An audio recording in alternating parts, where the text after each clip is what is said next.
आप क्या एक बार फिर से समय हमारे साथ बात करने के लिए बेहद महत्वपूर्ण मेहमान है।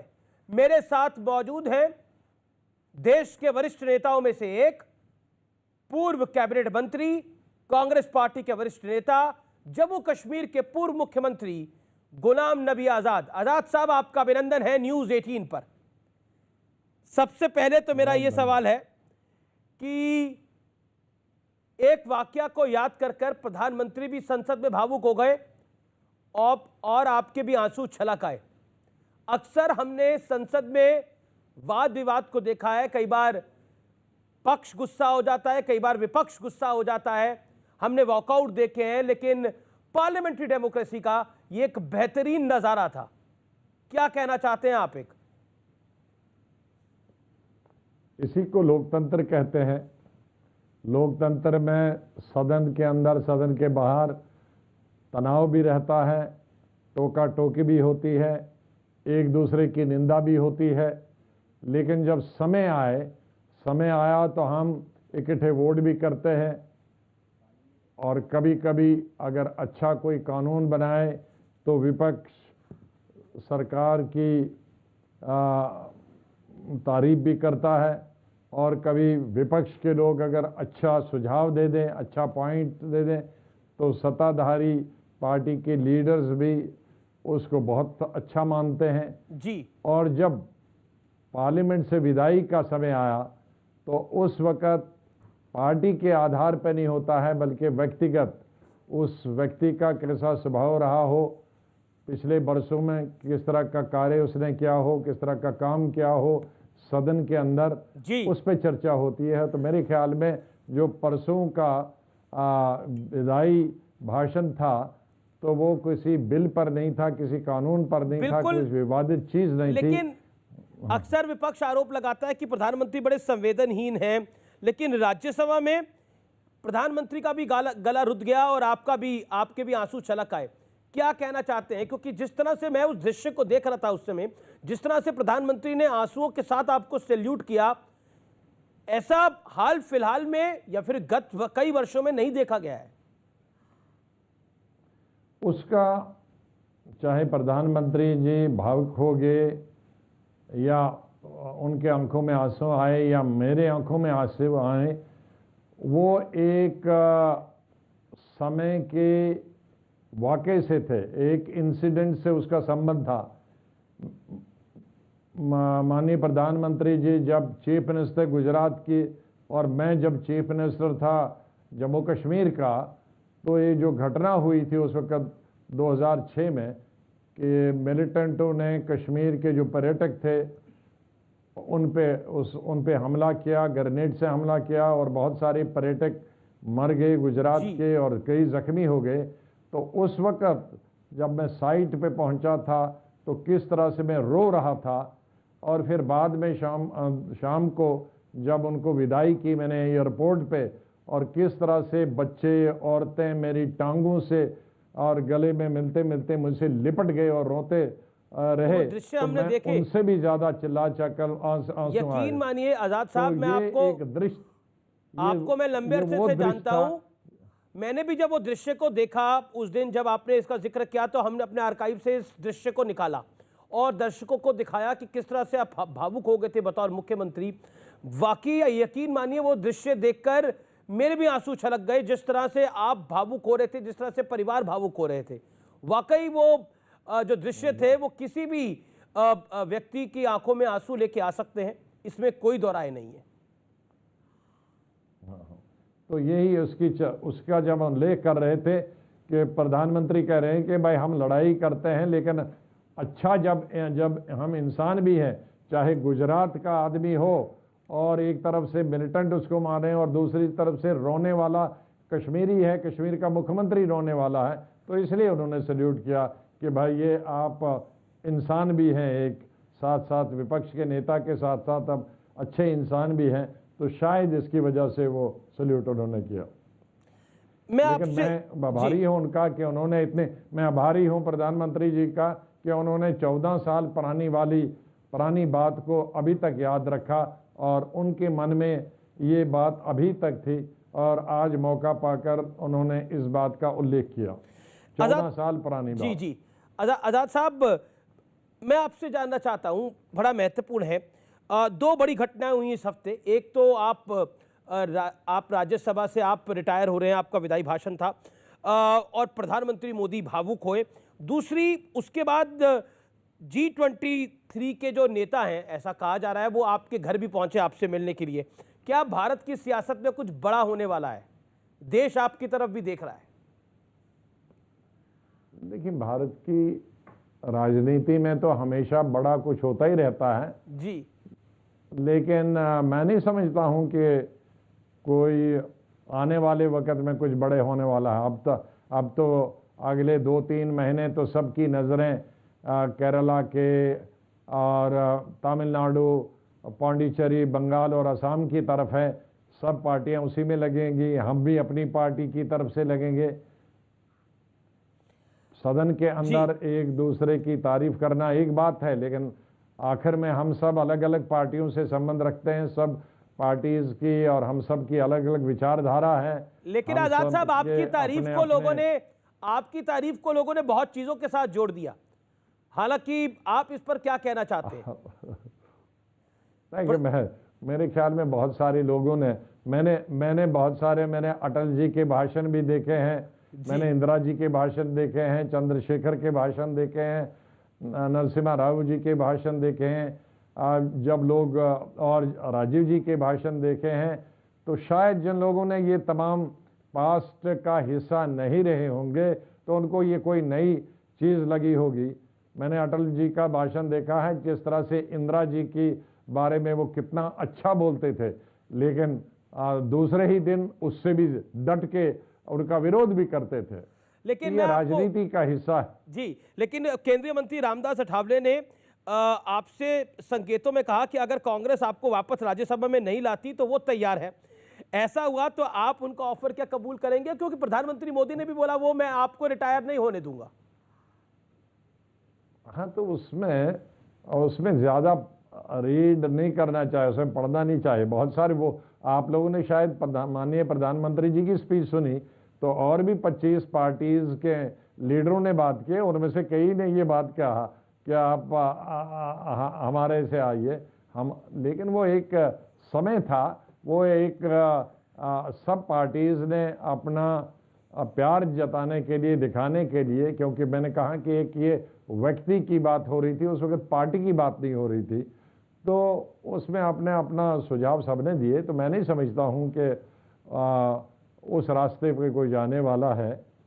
मैंने पहले ही कहा कि हम सबके, चाहे हम व्यक्तिगत तौर पर कितने एक दूसरे के नज़दीक हों, कितने हम एक दूसरे के संबंध हों, मेरे संबंध सिर्फ बीजेपी के लीडरों से, मेरे बहुत निकट के संबंध सीपीआई से हैं, सीपीएम से हैं, बीएसपी के लीडरों से हैं, समाजवादी लीडरों से हैं, टीएमसी से हैं, हमारी शरद पवार जी की पार्टी है उनसे हैं, आप पार्टी उनसे हैं। तो शायद विपक्ष के नेता के नाते मेरी मीटिंगें सब विपक्ष के नेताओं से और सत्ताधारी पार्टी से अल्टरनेट डेज पे, तो सुबह शाम और कभी कभी दिन में 4-5 मीटिंगें होती हैं, तो व्यक्तिगत संबंध हमारे बन जाते हैं। जी आजाद साहब, तो उसका मतलब थोड़ी है कि उसका ये मतलब नहीं है कि वो मेरे पर्सनल संबंध से वो मेरी पार्टी में आएंगे या मैं उनकी पार्टी में जाऊंगा। अब आजाद साहब, G23 को लेकर पिछले साल बड़ी चर्चा हुई, इस साल भी बड़ी चर्चा हो रही है। आप लोगों ने एक सुझाव दिया कांग्रेस पार्टी को कैसे चलाना चाहिए, कैसे उसको बेहतर करा जा सकता है, लेकिन उसके विपरीत तमाम G23 के नेताओं को बहुत बुरी तरीके से टारगेट किया गया और बहुत कुछ कहा गया, बहुत कुछ लिखा गया। क्या कहना चाहते हैं? और बहुत सी इंफॉर्मेशन लीक भी हुई बाहर, क्या कहना चाहते हैं आप इसके ऊपर? अब मैं नहीं समझता कि आज वो विषय है। अब आज वो विषय नहीं है, आज तो विषय है हमारा खाली हमारी रिटायरमेंट पर, उस पर हम बात करेंगे, वो बहुत बड़ी बात है। और G23 हमने नाम नहीं दिया, मीडिया ने नाम दिया है, और वो कोई अलग ग्रुप की बात नहीं थी, वो हमारे सुझाव हैं। और उस सुझाव में बाद में हज़ारों लोग उस सुझाव की उन्होंने सराहना की और सपोर्ट की। वो हमारा अंदरूनी मामला है और अंदरूनी मामला है किस तरह से पार्टी को मजबूत किया जाए, किस तरह से पार्टी को सतर्क किया जाए। उसमें कोई ग्रुप की लड़ाई नहीं है या लेकिन आपने जो उस ग्रुप ने लिखा उस बात का रिगार्ड नहीं किया गया, उल्टा टारगेट किया गया। इस पर आप क्या कहते हैं? क्योंकि you are a old Congress hand, आपने इंदिरा जी से लेकर सोनिया जी के साथ काम किया है, अब तो राहुल गांधी का वक्त है। अब अपनी अपनी सोच है। हमने जैसे पहले अध्यक्षों को इंदिरा जी से लेकर और सोनिया जी तक जैसे पहले अध्यक्षों को सलाह देते थे, हमने अपना ये फर्ज समझकर वो सलाह दी कि कांग्रेस को मजबूत कैसे किया जा सकता है। हमारे पास कुछ सुझाव हैं, हमने अपने सुझाव दिए। वो अब लीडरशिप रहे कि उन सुझावों पर विचार करे और उनको पसंद आए तो लागू करें और नहीं पसंद आए तो ना करें। लेकिन हम तो कम से कम हमारे कंधों से और हमारे दिमाग में जो बोझ था वो बोझ तो हल्का हो गया कि हमने अपना फर्ज पूरा किया।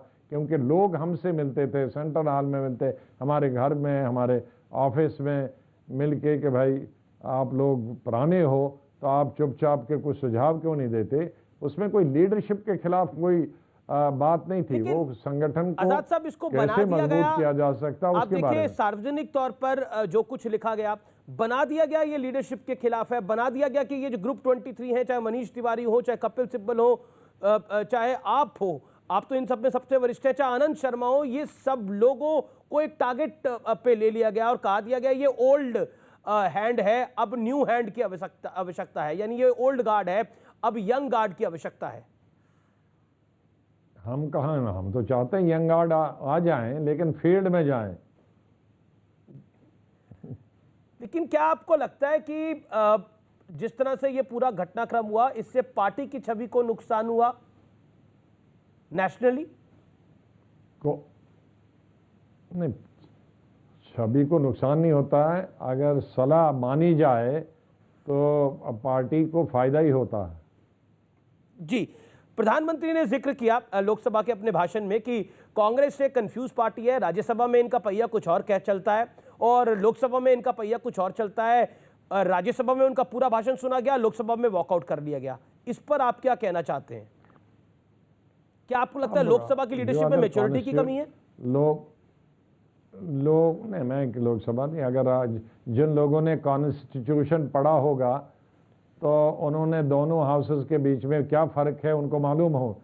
राज्यसभा हाउस ऑफ एल्डर्स है, हाँ जी, तो जाहिर है तो हाउस ऑफ एल्डर्स वाला कई बातें सोचते हैं। और ये पहली दफा नहीं हुआ है, कई दफा ऐसा हुआ है कि राज्यसभा, मेरे ख्याल में ऐसा दर्जनों दफा हुआ है पिछले सालों में कि राज्यसभा चला है और लोकसभा नहीं चला है। जी, वो बिल्कुल बात हम समझते हैं, क्योंकि मैंने भी पार्लियामेंट को जितना कवर करा है आज़ाद साहब, और लेकिन पार्टी का रुख एक रहता है। जो राज्यसभा की पार्लियामेंट्री पार्टी का रुख होता है, वही लोकसभा की पार्लियामेंट्री पार्टी का रुख होता है। इसमें डिफरेंस आया, उसके ऊपर प्रधानमंत्री नहीं, आपको मालूम नहीं है, लेकिन आपको मालूम नहीं है कि इसमें राज्यसभा और लोकसभा में खाली कांग्रेस नहीं थी, राज्यसभा की सब पार्टियों ने हिस्सा लिया राज्यसभा में। वही मैं कह रहा हूँ, कांग्रेस भी उसमें शामिल थी, कांग्रेस पार्टी नहीं, लेकिन लोकसभा के अंदर बाकी सब पार्टियां कांग्रेस भी शामिल थी, कांग्रेस नहीं, लेकिन कांग्रेस एक अकेली नहीं पार्टी थी, पूरा विपक्ष था। मैं आपसे एक सवाल पूछ रहा हूं, तो कि बड़ा अहम सवाल है। क्या आपको लगता है कि कांग्रेस पार्टी कृषि कानूनों को लेकर बड़ी मुखर है? राहुल गांधी भी कृषि कानूनों को लेकर लगातार बोल रहे हैं, लेकिन वो जब बिल्कुल अगर जी मैंने, अगर आपने मेरे आज का नहीं, अगर आप जिस वक्त ये कानून बना है तो अगर उस वक्त मेरा भाषण सुना होगा और किस तरह से विरोध करके मैंने बाइकाट किया, बाहर पूरा सेशन बाइकाट किया, और बाहर फिर हमारी पार्टी के भी और दूसरी पार्टीज के हमारे लोग रात भर भी गांधी जी की समिति के सामने रात भर बैठे। ये शायद पहली दफ़ा हुआ है, हमने विरोध किया उस बिल का। और अभी भी माननीय राष्ट्रपति के अभिभाषण पर मैंने जब भाषण किया तो मैंने आज का नहीं, मैं 1900 से लेकर 1009 सब की इसी से लेकर 2006 में क्या हुआ, न 1906 में क्या हुआ, 1907 में क्या हुआ, 1918 में क्या हुआ, 1928 में क्या हुआ, कि किस तरह से जब किसानों का आंदोलन था तो अल्टीमेटली अंग्रेज़ों को हार माननी पड़ी। अंग्रेज़ों को पीछे चंपारण के लेकर, खेड़ा से लेकर बरदोली तक किस तरह से किसानों को की जीत हुई और अंग्रेज़ों को विड्रॉ करना पड़ा। मैंने उल्लेख किया राजीव गांधी के वक्त का भी 1988 में, लेकिन जब मैं बीजेपी कह रही जनरल है कि सेक्रेटरी आप था ही और के रैली का मैनिफेस्टो में था इंचार्ज था, तब भी हमने विड्रॉ किया। लेकिन देखिए, कांग्रेस पार्टी की अगर इस पे सीरियसनेस थी तो क्या आपको लगता है राहुल गांधी से बड़ी चूक हुई? जब किसान आंदोलन चल रहा था वो शेरो शायरी करके ट्विटर के ऊपर वो विदेश चले गए काफी दिनों के लिए, क्या आपको लगता है वो बड़ी चूक थी पॉलिटिकली, विदेश जाना? उससे इसका क्या मतलब है? नहीं, विदेश जाने से, विदेश तो पूरी दुनिया जाती है। नहीं, वो नए साल के मौके पे चले गए कोई थे। ये दुनिया जाती है, विदेश जाना कोई पाप नहीं है। नहीं, पाप तो नहीं है बिल्कुल भी।